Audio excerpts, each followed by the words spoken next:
Welcome to the City of Greater Dandenong Heritage Hill Words of Wisdom Exhibition Curators Talk.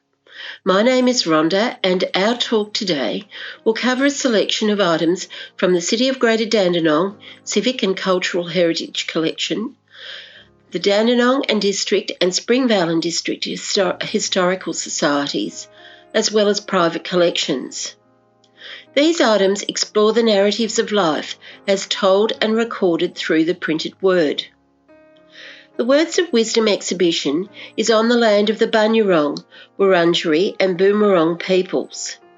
We pay respect to their elders past and present. Words share our feelings. They have the power to inspire, excite, amuse, share knowledge, or to express grief, loss, and fear. A single word, for example, hope, peace, or even the word infinity, scrawled on a wall, causes us to reflect on our own lives and experiences. Understanding our own identity resides in the ongoing generational transfer of stories and knowledge in both the spoken and written form. The Words of Wisdom exhibition acknowledges the many cultural traditions of sharing wisdom. Aboriginal clans have over generations shared through artwork and spoken storytelling their stories of their ancestors, including the creation story of Bunjil the eagle and the connection to this land. A cultural connection that continues to provide an inextinguishable link to country. Our first item is the framed City of Greater Dandenong Declaration of the City of Dandenong and the City of Dandenong Armorial Coat of Arms. These items are from the City of Greater Dandenong Civic and Cultural Heritage Collection. The City of Dandenong was declared a city on the 14th of March 1959. The official framed declaration document is based on the traditions of the Westminster system of governance. The City of Dandenong Armorial Coat of Arms appears in the top left corner. The Dandenong Coat of Arms was designed by Mr. Horace K. Hall, member of the Heraldry Society, London. The meaning of the design elements are: the tree reflects that Dandenong was originally covered by a forest of tall gum trees. The bull's heads represent the original cattle station and the cattle markets. The breed of cattle represented is Hereford. The gear wheels represent the cogs and gears of industry ever turning. The rising sun in the crest suggests that the rise is only the beginning and that the city will continue to expand its industrial potential. The lyre symbolises the Dandenong Festival of Music and Art. Horses reflect on the horse and buggy days, when Dandenong was a main transport route and a gateway to Gippsland. Horse sales were also a feature of the city. The motto, Virtue et Opera, means virtue and industry. The coat of arms and flag were dedicated at a civic service in 1971. Our next item is a hand-sewn, handmade rag paper booklet titled Dear Kate, from a very affectionate Caroline, dated August the 13th, 1840. This is courtesy of the Springvale and District Historical Society. It is a very personal gift, but unfortunately we do not know the details of these ladies. Any further information is appreciated. During the Victorian era, 1837 to 1901, the writing and sharing of poetry was a popular pastime for young ladies. The etiquette of communication is demonstrated in the production of this booklet. The fine writing paper and words written by a fine-tipped feather quill, the brown sepia writing ink derived from the ink of cuttlefish, and the binding is hand-stitched in natural cotton thread. The booklet contains many short poems and reflections, including several paying homage to Napoleon Bonaparte. We can wonder whether this adoration is like that of popular media celebrities today. Prue will now present a reading of the poem Lines to Napoleon. Lines to Napoleon. His dust is in a distant isle. His tomb is in a distant place. He sleeps beneath a dreary pile, the mightiest of the human race. The willow trees his mourners are, his bed of slumber weeping o'er.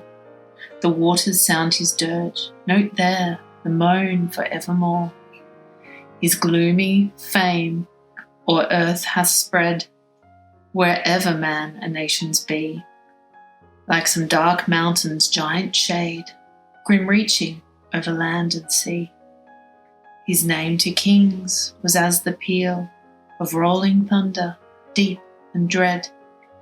At his wild presence thrones did reel, an earthquake was his tread. Yet in the regions once his own, their monarchs each his crouching slave. His cold remains when he was gone found not the shelter of a grave. Exult who may, that will not I, above a mighty man's decay, nor swell the coward's note of joy, or greatness passed away. How was rag paper made? In the early 1800s in Britain, paper was created from linen rags, soaked and beaten to a pulp by a set of rotating blades, often driven by a windmill or watermill. This produced about 2 reams of paper per day. By 1820, straw was mixed with the rags to give greater durability, and when the importation of cotton from the New World, America, increased, cotton rags were mixed with the linen rags to produce off-white paper for writing paper and books. By the 1840s, the cost of paper had decreased, enabling greater access to letter writing and books.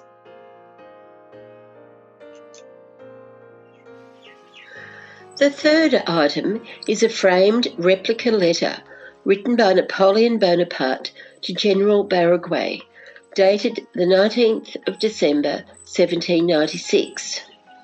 This is from the City of Greater Dandenong Civic and Cultural Heritage Collection. This framed replica contains an image of Napoleon and an English transcript of the letter. It is interesting to note the phrasing and clear commands from Napoleon to his general during the French War with Italy and Austria. Robin will now read Napoleon's wartime letter. Napoleon's wartime letter, 19 December 1796, to the General Paraguay. I received, Citizen General, your letter dated the 8th. My intention is that we put 20 cannons in the little fort of Bergamo.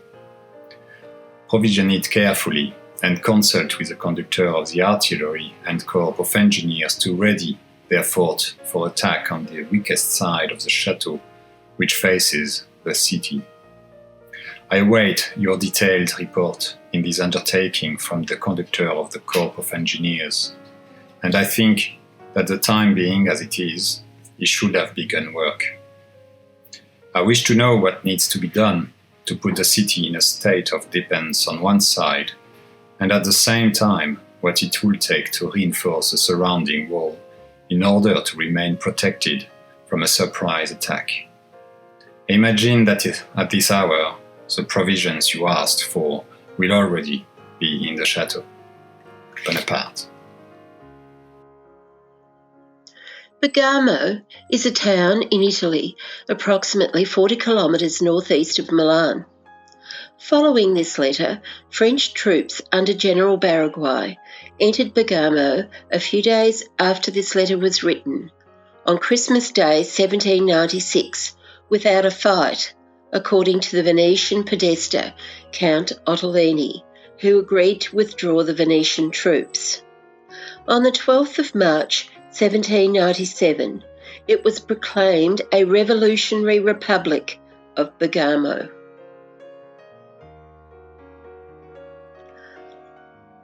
The next item we view is a large leather-bound and gold-embossed book titled The Picturesque Atlas of Australasia, 1886. This is on display courtesy of the Dandenong and District Historical Society. It is typical of the popular Victorian era atlas, which provided a glimpse through words and pictures of urban and rural Australia and the world.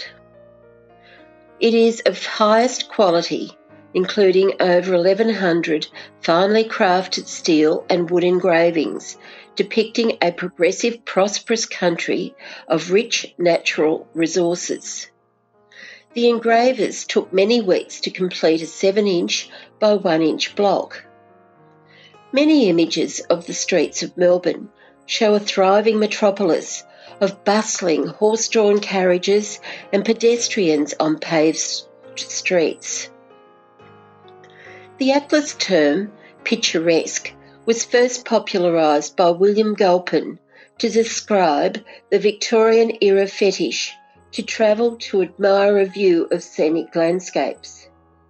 Unfortunately, although the pristine natural landscapes were admired, the urge to exploit, own and industrialise in the name of progress often prevailed. Our next item on display is Volume 1 of the 2-volume set, Victoria and its Metropolis, 1888, written by Alexander Sutherland. It is on display courtesy of the Dandenong and District Historical Society. Volume 1 on display contains comprehensive and detailed information on European exploration of Victoria, including early settlement, migration, the gold era, development of government, agriculture, art and music, and the metropolis of Melbourne. The author, Alexander Sutherland, 1852 to 1902, is often described as a forgotten Australian intellectual. He was born in Scotland and was a poet, teacher, biographer, novelist, scientist, philosopher and journalist. In 1902, he was the Registrar of Melbourne University and Secretary of the Royal Society of Victoria. With his brother George, he wrote a history of Australia and New Zealand, which sold over 100,000 copies. At this time, this was Australia's best-selling book. He also wrote the book, The Origin and Growth of the Moral Instinct. Now we come to an item of local Dandenong interest. It is a beautiful handmade scrapbook of colourful paper cutouts, decals, poems, rhymes and reflections by Sarah Ordish, née Blackmore, dating from the 1920s. Sarah's great-granddaughter, Chris Keys, will now share Sarah's story and read a poem from her scrapbook. My great-grandmother, Sarah Ordish, was born in Dandenong in 1862. She was born Sarah Blackmore, and she was the youngest daughter of William and Sarah Blackmore. The family, which consisted of William and Sarah, along with 3 sons and 2 daughters, lived in Hammond Road, Dandenong. Sarah was educated in Dandenong, and in April 1877, she completed her education at the age of 15. The family were involved in church life, and on the 15th of December 1882, Sarah was confirmed at St James, Dandenong. At the age of 28, on the 17th of October 1891, she married William Pearsall Ordish, the founder of the Ordish fire brick in Stud Road. They got married in St James Church, Dandenong, and 3 years later, Sarah gave birth to Ivy, my grandmother. A year later, in 1895, she gave birth to a son, William. Unfortunately, Sarah died at the early age of 55 due to respiratory condition. She died at Merlin House on the 31st of October 1917. One of her great joys in life was her scrapbooks and her autograph books. She passed this joy on to my grandmother.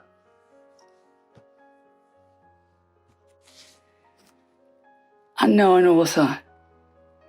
Sleep o'er the select ocean broods and the unconscious earth. Still wrapped ice, night grey mantle waits another morning's birth. Fair slumbering sea, those tranquil waves glow brighter as I gaze. Drawn on thy gentle bosom costs his first awakening rays. O fair thou west when soft and vague, like childhood's each dreams, but now just starting into life, how bright thy beauty gleams. Reflecting morning's opal sheen with hues of pearl and rose, till 'neath the sun's first greeting bliss, each laughing wave just glows. Emblem of childhood's dawning heart, of youth's transcendent day, may all thy clouds be silver-lined, and bright thy passing way. Now we are looking back at school days from a bygone era. The 3 R's, reading, writing and arithmetic, or children's education in the early 1900s. The 2 examples I have selected from the exhibition are a cloth-bound primary school, The Art of Reading textbook, which is on loan courtesy of the Springvale and District Historical Society. The title on the cloth cover is written by a dip pen and ink. And the second example is the child's picture book reader, titled Baby Bunting's Picture Book, and this is on loan courtesy of the Dandenong and District Historical Society. In the early 1900s, school children learnt reading, writing and arithmetic by rote and copying onto their slates the teacher's words written on the blackboard. Elocution and recitation from memory of poems was studied as part of the basic curriculum. Many picture books shared stories for children that instilled the notion of pride in workmanship and persistence to complete a task, or gave moral guidance on how to live a good, fair and productive life. Now we will visit the imaginary world of books for children. I want to see all the fairy tale people. Seeing is believing, you know. Well, not always, said the fairy, but come along. She opened a little golden door, and they passed through it, and there they were in a minute, in Fairyland. This is an extract from the 1896 3D children's book, Peeps into Fairyland, a panorama picture book of fairy stories by Ernest Lister of London. It is a rare come-to-life book that brought stories into a 3D world and encouraged children to imagine themselves in a magic place. These books were kept for family reading times, often on a Sunday after church. How did these books work? The pop-up pages stood up as the pages turned by a series of connecting tabs between the first page of a double-page spread and the cutout illustrated page to create a 3D theatre stage. The final item we will view today will be some examples of Victorian mourning cards, on loan courtesy of the Springvale and District Historical Society. It was a tradition during the Victorian period to give friends and family a bereavement card to mark the passing of a loved one. This was a token of love and respect to the departed. The inscription of the mourning card for Mrs. Rebecca Ring, who died on the 18th of August 1896, aged 72, reads, "The Lord give, and the Lord hath taken away. Blessed be the name of the Lord. In loving remembrance, Mrs. Rebecca Ring, who died the 18th of August 1896, aged 72 years. A precious one from us is gone. A voice we loved is stilled. A place is vacant in our home that never can be filled. God in his wisdom has recalled the boon his love had given, and though the body lingers here, the soul is safe in heaven." The inscription for Elizabeth Crawley, who died on the 3rd of February 1890 at the age of 69 years, reads, "Where there is no death. What seems so is transition. This life of mortal breath is but a suburb of life Elysian, whose portal we call death. In loving remembrance, Elizabeth Crawley, who died February the 3rd, 1890, aged 69 years. Call not back the dear departed, anchored safe where storms are o'er. On the borderland we left her, soon to meet and part no more.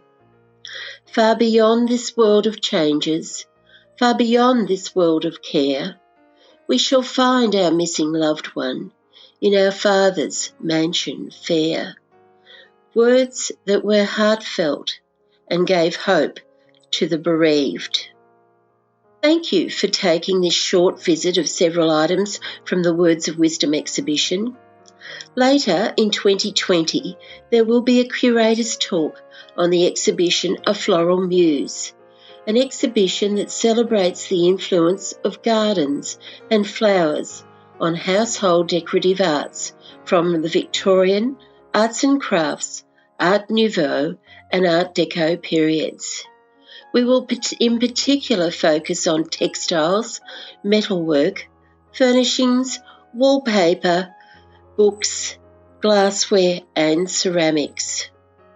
For those interested, please register your interest via Cultural Heritage, one word, at cgd.vic.gov.au.